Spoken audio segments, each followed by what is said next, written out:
Hello, this is Adam Henderson. Welcome to my Scrabble YouTube channel.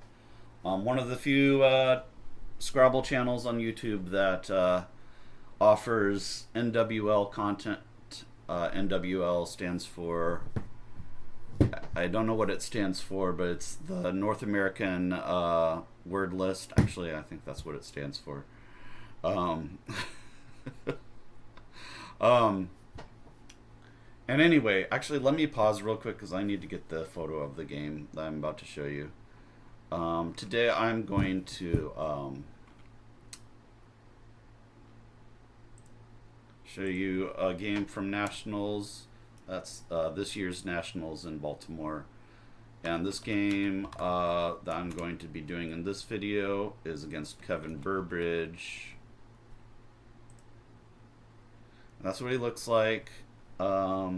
Looks like he updated his picture, maybe. I'm not sure. Let me take a pause here. Okay, so I found the photo I took of the game. I'm trying to think if there's any safe things I can say. I consider Kevin a friend.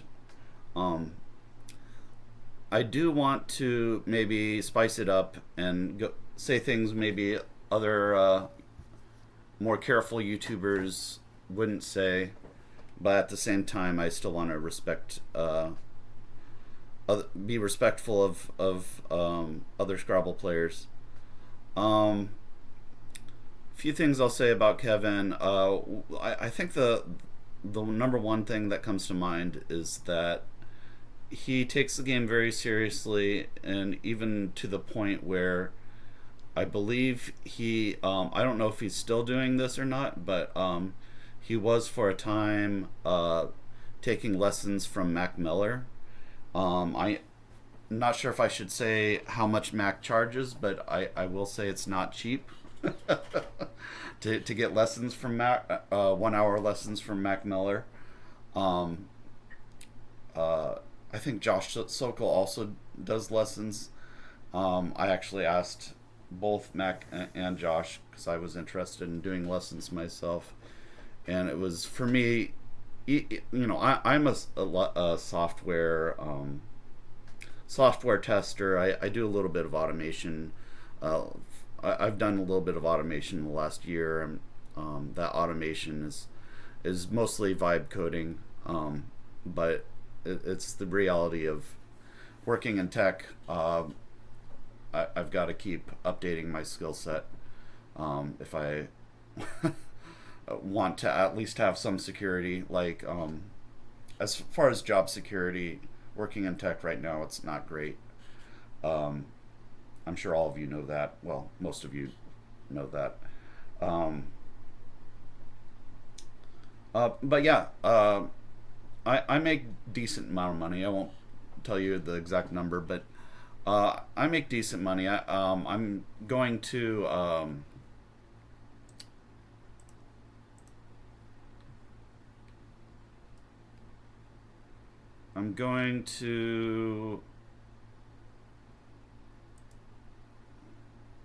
New Orleans, so I have enough money to go to on vacation. And generally, I go on vacations where I can travel, and you can see Kevin Burbridge will be in this tournament. Yeah, I'm signed up for NOLA. I sent my check to Jan Dixon a few weeks ago, but the check has to travel all the way from Washington to Florida, and so she still hasn't gotten it yet. She said to give it another week. But I just have a strong aversion to using Zelle.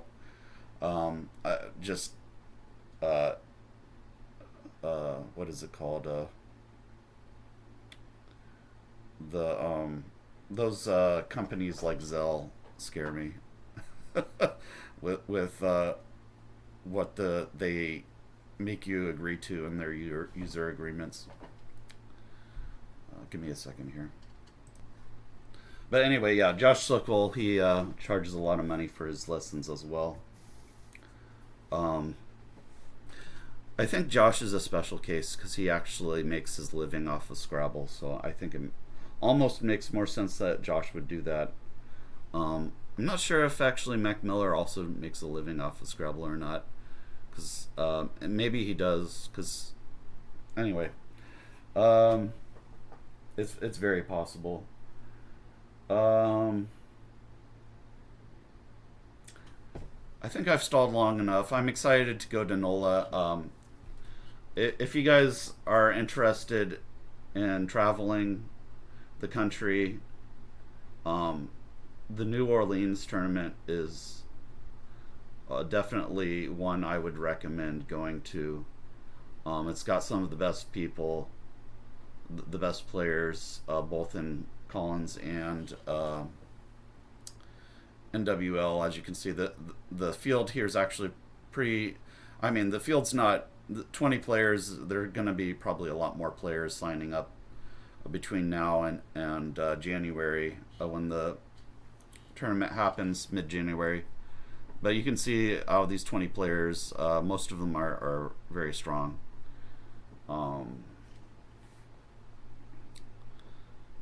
Let's see what else I want to say. It's just a fun tournament. I think people are more friendly in this tournament as well. It's New Orleans. There's New Orleans themed stuff. You get like Mardi Gras beads. I think you always get Mardi Gras beads. Correct me if I'm wrong. The director is very friendly. It's a Scrabble couple. Both strong Scrabble players. Their names escape me at this very moment, but they're a very friendly couple. It's the wife that actually directs the tournament, and she's always been very friendly to me and very bubbly and outgoing. And I think if you don't want to go to NOLA, I actually recommend the next best thing is to take some time off of work if you can and watch the Scrabble stream for NOLA. It should be a pretty strong lineup for commentators on YouTube. Almost certainly there's going to be what's his name? Not Chris. Oh god, I'm getting old. Hold on. Almost certainly Matt Canick is going to be commentating. I've said privately to other people that there are some things about Matt Canick that kind of irk me a little bit. I'll just publicly say what it is. I feel, and it's not just unique to Matt. What's his name? Will Anderson does this too when he. I just feel like they're a little bit too careful, a little bit too. And the thing that irks me about Matt is that he's often talking about banhammering people in the chat for relatively minor things. I know he doesn't want people to talk about politics, and yeah, that's fine. But like, I feel like he puts a stop to it too quickly. I don't talk about politics on this channel, mostly because I'm trying to grow my channel, and if I started doing that too soon, it would be a detriment to my goal of growing the channel. So I'm not going to do it. I recommend people watch the besides Matt Canick. I think probably, well, Josh is playing in the tournament, so it won't be Josh, but there should be some really good other commentators too. I guess it depends on whether those, because most of the commentators are also players, so it depends on a lot of these players are going to want to play in the tournament, so it depends on who's not playing. Anyway, I've stalled long enough. I spent a little bit too long with the pregame chatter there. Apologize for that. Let's not play Hasty Bot. let's review the game. And I think there's some things in this game that may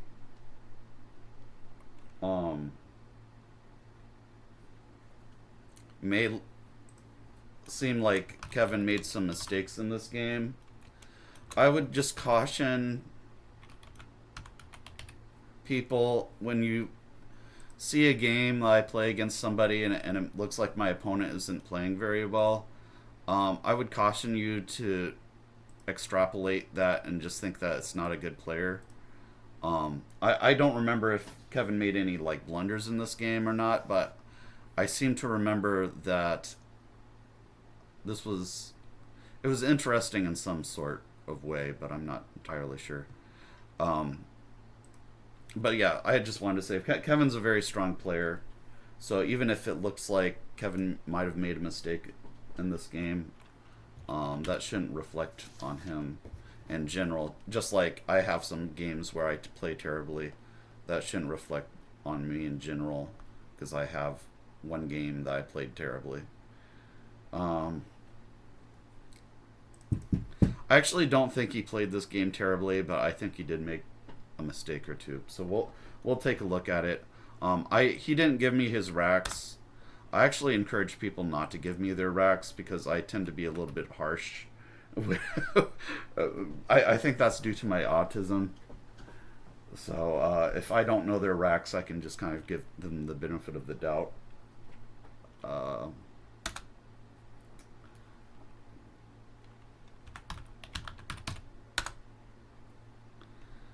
So he opens with I.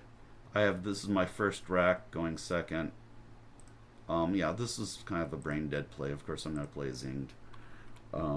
It's always nice when you have plays where you don't really have to think about it. It's just obvious what the best play is.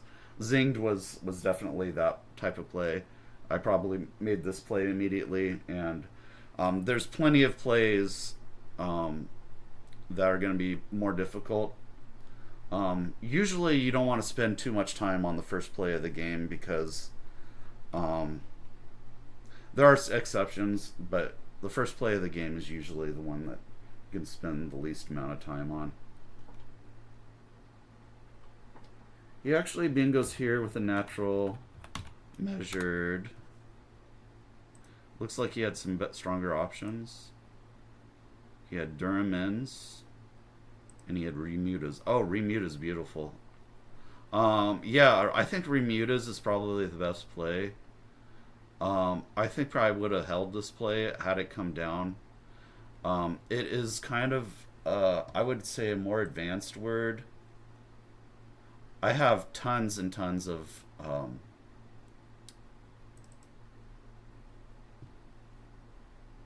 this is kind of my master list of words, and each time I learn a new word, I'll add it to this master list. I've seen this word before. I saw it about 9 years ago. So it's relatively, I mean, it's somewhat high probability.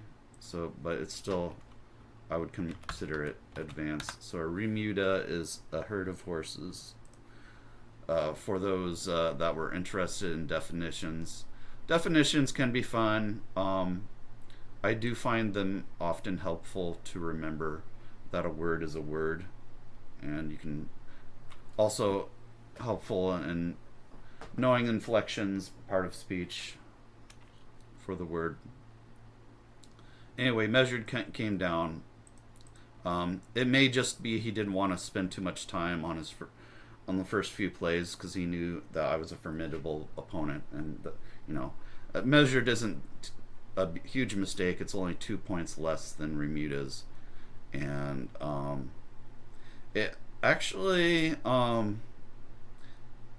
Durham men's actually might have been better than Remuda's in a way because the floaters that Remuda's puts out there are kind of dangerous.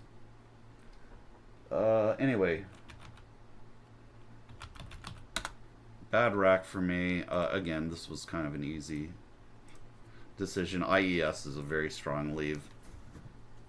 Azure takes an S, which I have. left over, so this was just another no-brainer. He exchanges 7. I'm going to call it a pass because it's the quickest way to get moving on.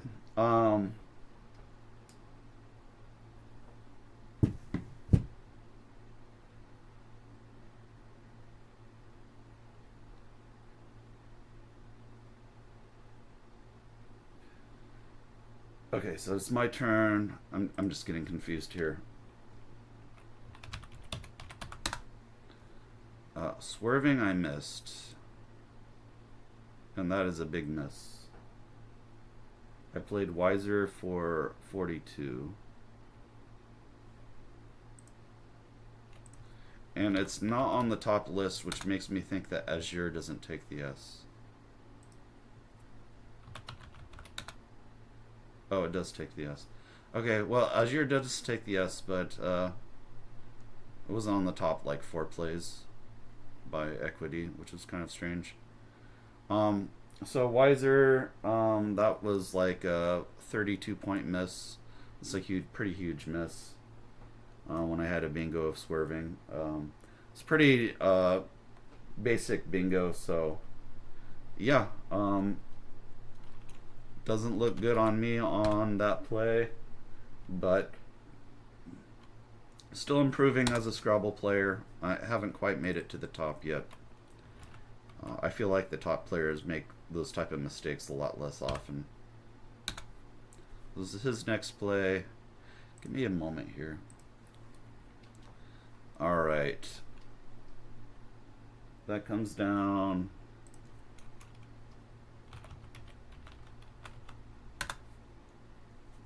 Ooh, Argufy. That was another play I missed.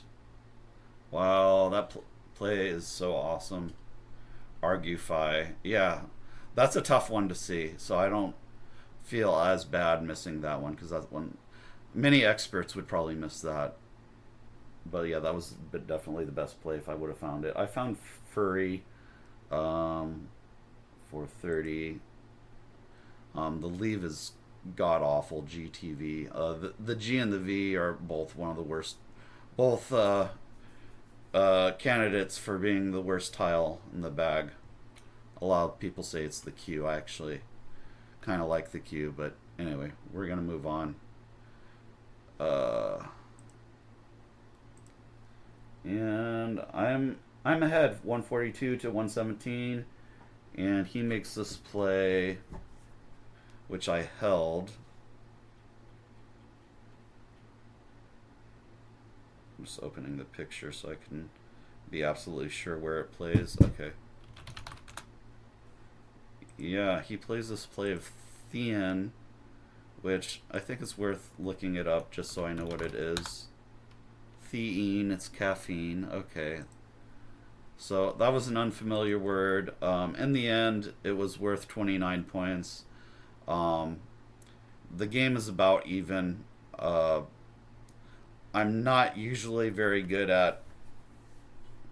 If I'm at all unsure about challenging like a 4-letter or 5-letter word, I should have my 4s down by now, but I don't. With the 5s, I haven't really ventured into my starting of studying the 5s yet. At some point I'll do it, but it's I just have other priorities first. But yeah, I haven't had a good track record of challenging 5-letter words. A lot of times, if we have strong like 1,600 players, they're usually not phoning when they're playing 5s, and it just wasn't worth the risk for me, so I did not challenge, and that was the correct decision. And did I play Vax? I did not. I actually kept... Sometimes when I have a power tile, I like to keep it and get rid of some of my other junk on my rack. That's what I did here. I played Cage for 18, and that played here. I felt like OTVX was actually a decent leave, so I felt like I was giving myself chances for a big X play on the next play. His next play is Whoa.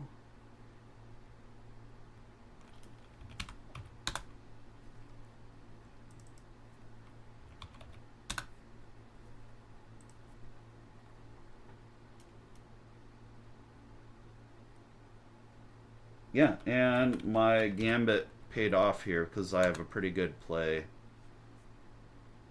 Okay, hold on. Okay, I thought I had written down a U. That's a V. My V looks like a U here on the score sheet. Alright, so I figured that out. Yep, so I mean, this was a pretty easy to play to make. And now I'm ahead by 27, which is, it's basically even. He plays Fib for 28. Actually, he plays Fub for 28.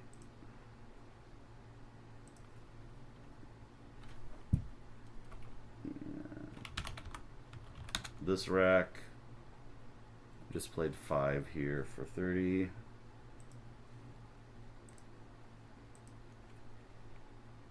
Now we have 2 spots where a triple is open and ends with an E. Just something to note. Okay, so here is kind of what I was talking about earlier. And I have to figure out where this... Because he plays a phony here.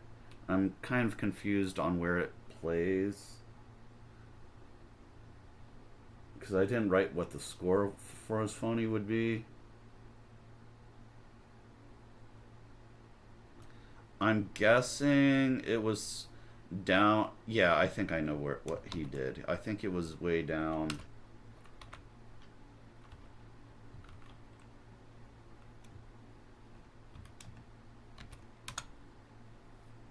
So he actually does not have... These are very promising and great looking tiles on his rack, but he actually does not have any bingo he can play. He can play Behest here, and that looks like his best play. I think one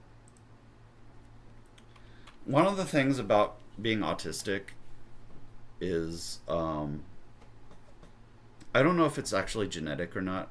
I want to say yes, it is genetic, but I'm not like an actual expert in autism. I just have it myself. But I do know that he has an autistic daughter. One of the things about being autistic is that you can have moments where you just lose self-control, and you might want to make a play that is just a lot of fun.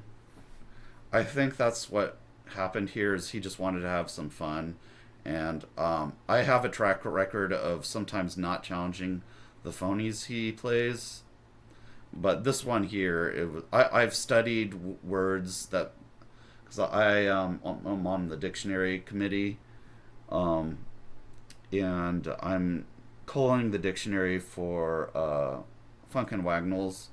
And I believe Funk and Wagnalls is the dictionary that has all those fun words that start with BE, like, I don't know, B cloud, B, I don't know, a lot of words that start with B. I'd recommend taking a look at them. They're some of them are pretty fun. But anyway, he plays B Haston, which I challenged immediately because it just looks terrible, and also I've studied words that start with BE, and I was almost like 100% sure this was phony. So I challenged it immediately. Comes off.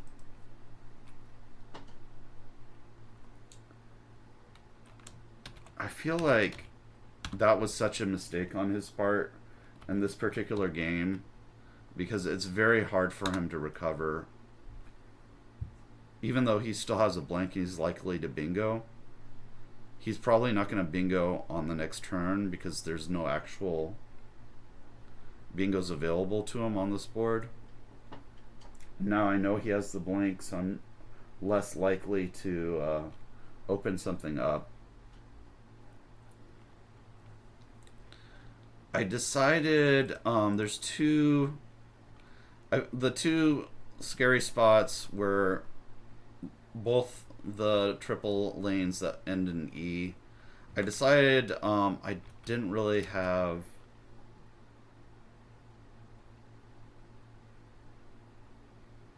Okay, hold on. Yeah, I didn't. If I had this rack, I would have had a bingo. I didn't have this rack. I had two A's, so I don't have a bingo. I went with Aviate here, and the idea was I just wanted to start blocking off the board because I have a pretty good lead now. I've got a 42-point lead, and even though he has a blank, he's not going to be able to bingo on this turn. And so if I'm able to successfully block off the top left quadrant, which a lot of times is not that difficult, then I'll be in a great position. Let's see what he does here. He plays shaved.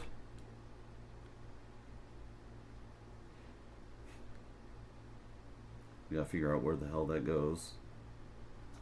Okay. So he has the same letters as before.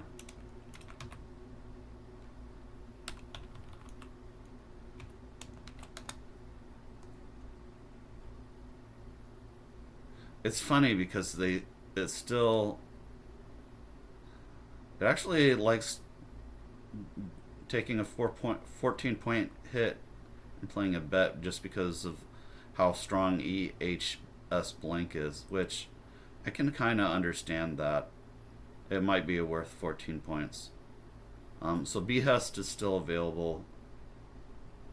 I kind of like Behest. It's just an easy play to see. He goes for shaved, which is kind of interesting. It does score pretty well compared to a bet. So yeah, I mean it scores well, but the leave is kind of not great. So I'm not sure about that play. This rack, and I go for open. Just closing more lanes, I guess. I didn't have a great way of closing down the upper left quadrant, so I was just going to score some points because it's going to be easier to win that way, because I felt like his bingo was pretty much inevitable due to not being able to block the upper left quadrant effectively. And he draws the other blank, so I was correct that I wasn't going to be able to. He plays dateable. I think all of these score mostly the same. I mean, he does put the blank on the double letter score, which isn't ideal, but it's only like a 6-point miss.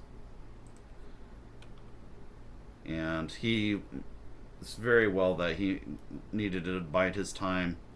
Having two blanks on your rack is often a great way to go way over on your time. So it's often best to just play the first bingo you see in those situations. I got very lucky here, and I got this T-nail play. So that actually helped me maintain my lead, and he didn't have a great response after I played T-nail.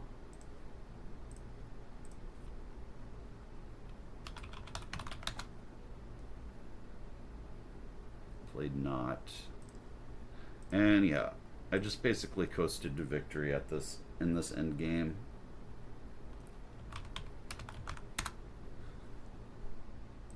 I'm not sure what his other two tiles were, but I think he knew at this point that he was toast. I'm not really sure why Torrid came down, actually let's look at that. Yeah, it really depends what his other letters were. I can't say for sure that Ort was a good play here without knowing his other two letters.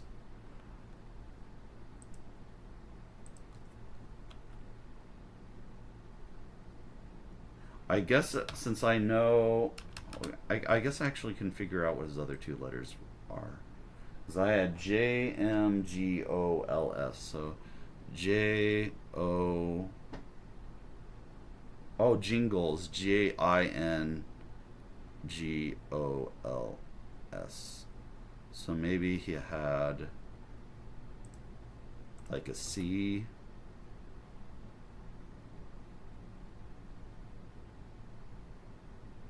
Maybe another T. Maybe it was like this. That still likes Ort. I don't know. Maybe Ort's the best play. He played Torrid. It was a little bit of a stranger play. It's a strange play because it scored so few points. This is my rack here. I decided to play Joying. So here's the weird thing about this. This was actually not an easy endgame for me to figure out because I think he had ways to win.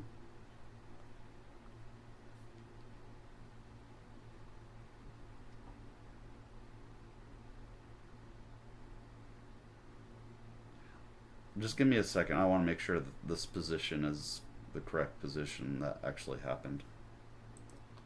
So a lot of times, like a play like Jobs, I'm not likely to go out in 2 if I played Jobs.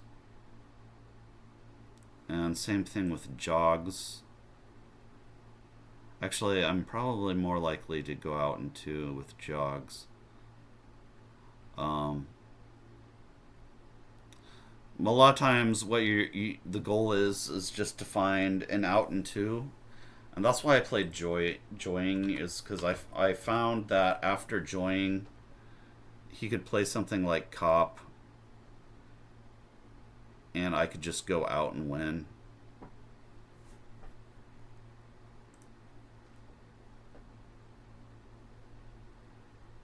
He actually plays Sight here.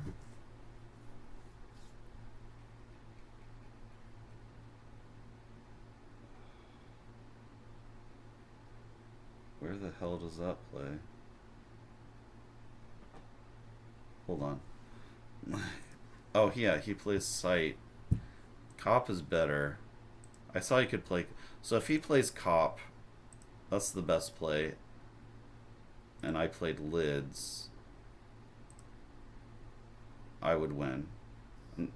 Yeah, that was the plays I expected to happen, but he plays Sight instead. And then I played Lids. I didn't see Mel's. So the final score was 371 for him, 387 for me. I misscored something somewhere, but it didn't end up being a big deal in this game, that misscore. Thank you for watching my this game, and yeah, I'll see you in the next video. Take care.